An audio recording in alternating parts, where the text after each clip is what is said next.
A very good afternoon and welcome to BC Lunchtime News. I am Brian Tumwine Biaruhanga. Ministry of Lands and Urban, Ministry of Housing, Ministry of Lands, Housing and Urban Development has secured additional funding for urban infrastructure development. The Line Minister Judith Nabakoba says the objective of the Uganda Cities and Municipalities Infrastructure Development aims at enhancing institutional capacity of selected urban local governments. This, she said, while addressing journalists at Uganda Media Center, where she also revealed that the World Bank-funded project will see 11 refugee hosting districts among the beneficiaries. Let's take a look.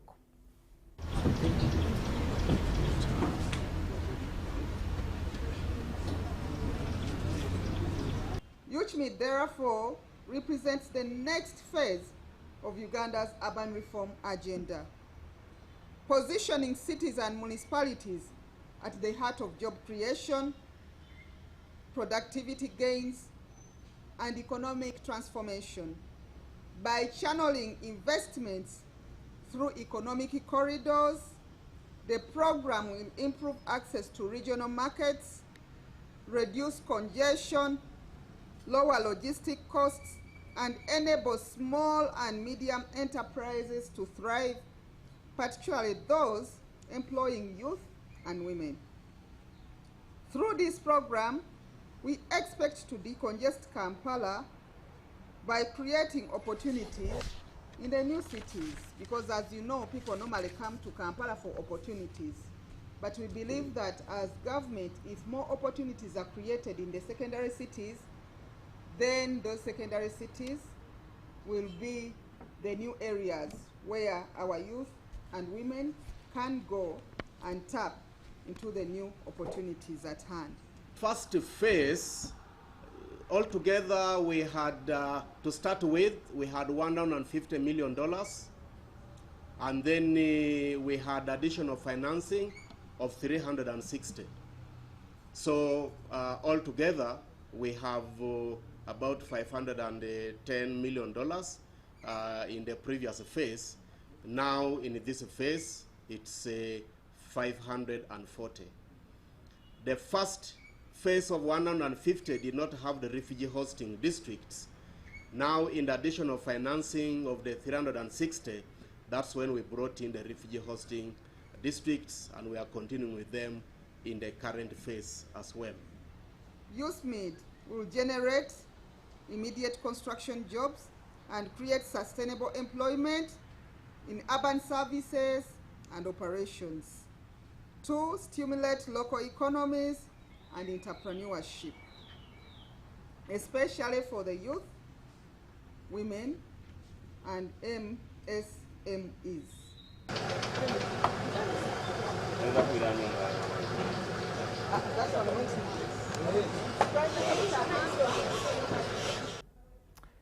The Uganda Police Directorate of Traffic and Road Safety has released a report on operations conducted during the Easter weekend across Uganda.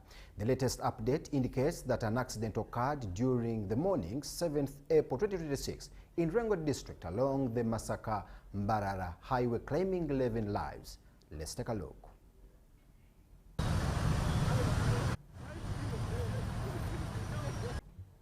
During the season, some road traffic crashes were registered across the country, some of which were fatal and resulted in loss of lives and injuries. Risky road user behavior, particularly speeding, reckless overtaking, and non-compliance with traffic regulations continued to be the leading contributors to the crashes that were recorded during the season. A high number of crashes involved motorcycles, bodabodas, which contributed to 49% of the total fatalities, followed by pedestrians, who accounted for 36% of the total fatalities.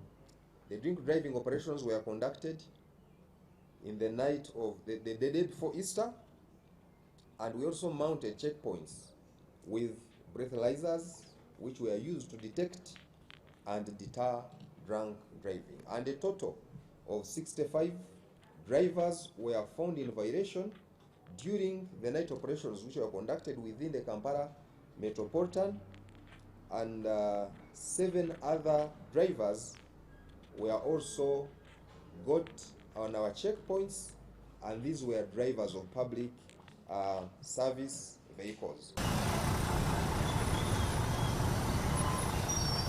It was at approximately 1:30 a.m. at a place known as Kalegero Corner along the Masaka-Mbarara Highway in Ruengo district, where we lost 11 people,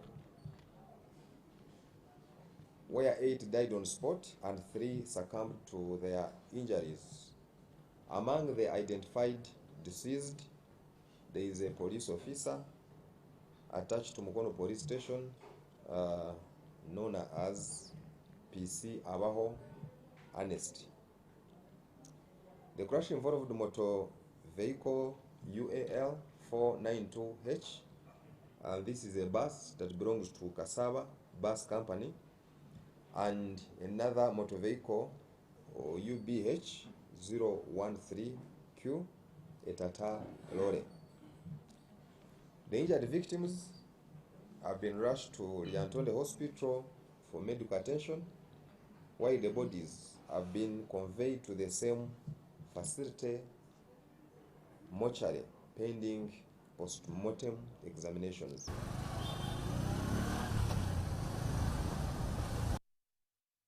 May their souls rest in eternal peace. NRM leaders have set off from Kololo Independence Grounds this morning for the party's parliamentary retreat at the National Leaders Institute in Chankwanzi. The leaders include the newly elected members of parliament on the NRM ticket, independent MPs aligned to the party, members of the Central Executive Committee, and senior secretariat officials. The high-level retreat will focus on orienting legislators on the party's legislative agenda, governance priorities, ideology, and cohesion strategies for the new parliamentary term.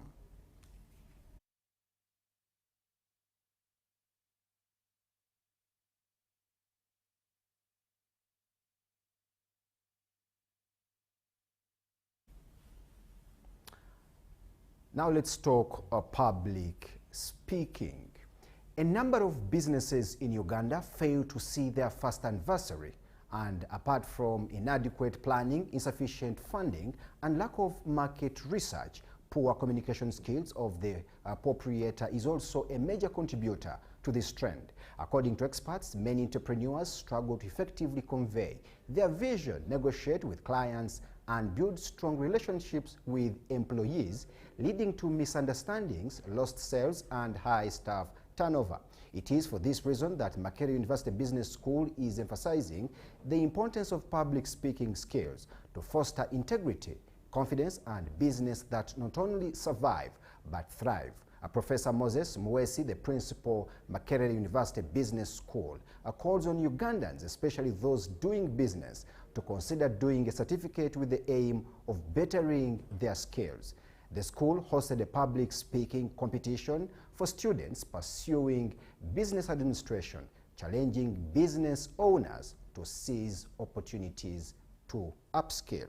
Let's take a look. For the last 4 years, we have been undertaking that.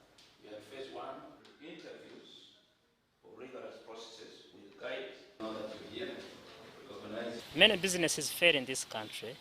They start, they don't see their first birthday, they fail. There are very many reasons. Of course, the tax policies, the discipline of the business people themselves, they are unable to separate business from their home affairs.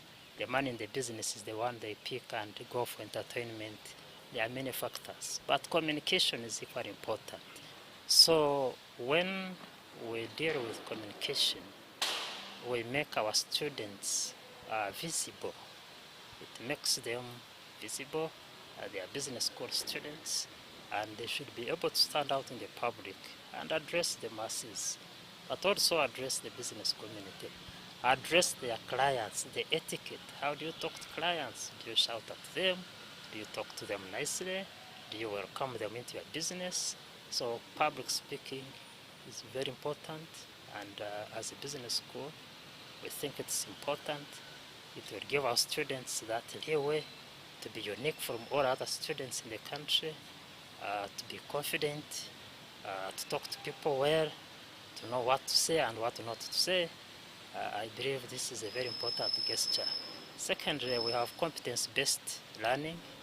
The country is aware that at lower secondary, up to senior 6, they are going through the competence-based orientation.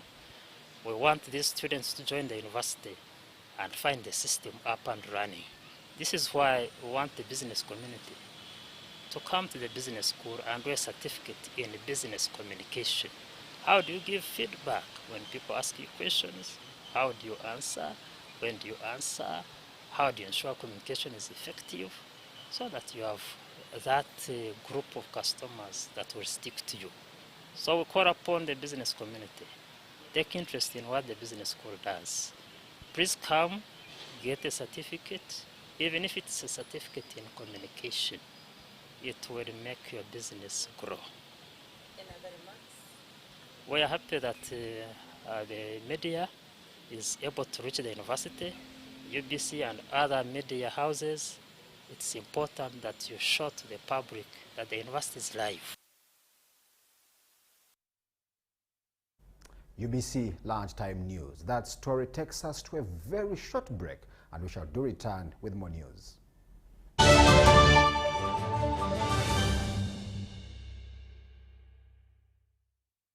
When you don't use Momo, you are forced to quarrel. Mama kabalansi? Nkuwaire 15 ate. Mama, nkuwaire 15. Ompaire 15. Abantu abakulu atandise obuyayi mwena. Obuyayi obuliga. Iwe. Ngobiyanko Ava mu bibozi sente dange ninzade kolera ngobi nakolera sente dange. Save yourself from quarreling. Use the Momo app or dial *165*3# to pay and enjoy zero charges below 5K. That's the power of Momo.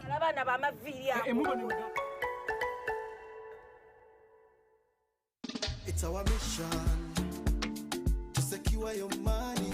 Protecting your money is as important as earning it. It is for this reason that the Deposit Protection Fund of Uganda, DPF, was established by the government of Uganda to provide deposit protection to customers of regulated financial institutions. In the unlikely event that your commercial bank, credit institution or microfinance deposit-taking institution fails, the DPF will pay you up to 10 million Uganda shillings. Keep your personal information such as national identification number, mobile phone, or an alternative bank account updated with your banker. Terms and conditions apply. For more information, contact DPF at Aha Towers, Plot 7 Lodell Road, Kampala. Call 0312-206-400 or visit our website at www.dpf.or.ug.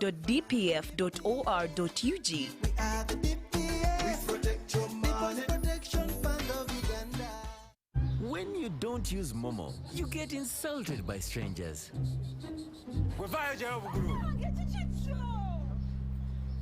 Save yourself from insults. Use the Momo app or dial *165*3# to pay and enjoy zero charges below 5K. That's the power of Momo. Exercise can't be sustained. Eating can't be stopped. It's even harder to lose weight. Come and give it a try. Ginshikang L-carnitine chromium capsules. Plant extract, scientific ratio. Take 3 capsules each time. The active ingredient accelerates fat burning,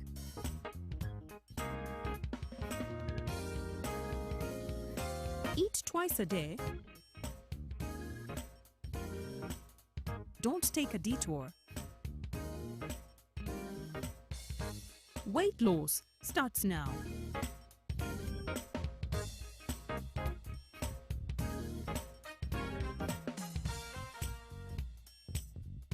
Ginshikang L-carnitine with chromium capsules helps you stay in shape.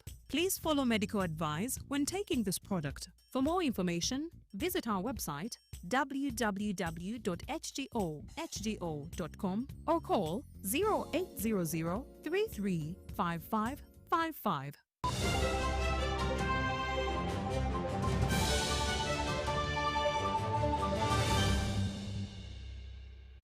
Welcome back from that short commercial break. UBC Lunchtime News continues with sports.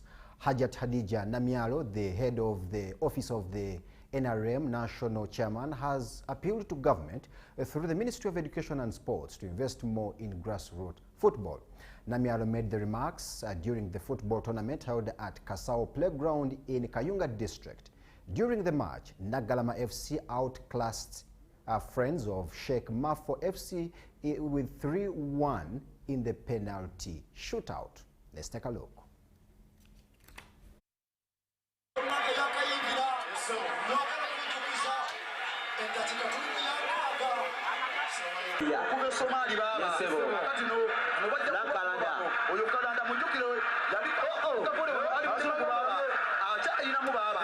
Here in Kasao.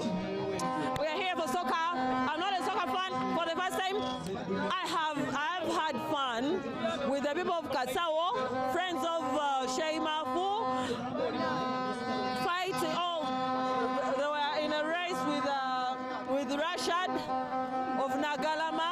So we are trying to boost the talent of our Bazukulu, the grandchildren of this nation.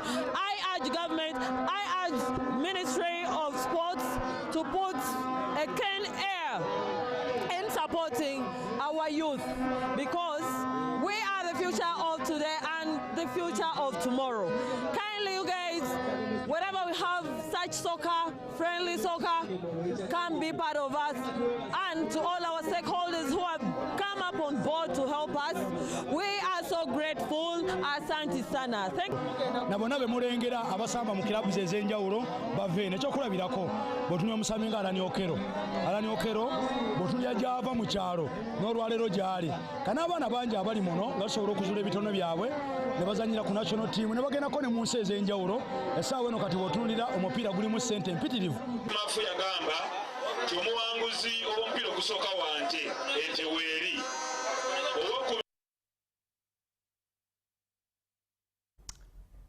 I indeed agree with the ONC chair that the youth are the future of tomorrow. Now that story brings us to the very end of UBC Lunchtime News. More of those stories will be coming in our subsequent bulletins, that is later on at 7 p.m. and also at 8 and 10 p.m. I am Brian Tumwine Biaruhanga. Goodbye and God bless Uganda.